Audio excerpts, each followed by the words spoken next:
lenn ci waxi Cheikh Mouhamadul Fadal Mbacké radiyallahu taala anhu. Cheikh Mouhamadul Fadal daana wax ni jaam ñi ni ginaarug jaboot di yërëme ay doomam noonu laa leen yërëme.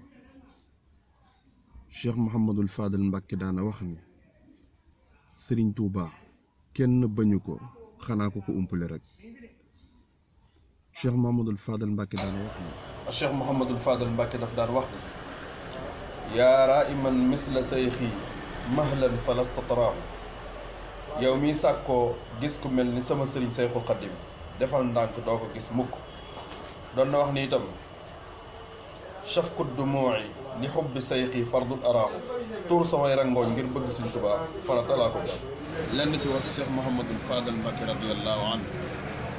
Cheikh Mouhamadul Fadal daana wax ni nit boo bëggee seen diggante yàgg da nga koy téye bu dëgër ndax nit xajul ci cati baaraam koo cof mu wadd.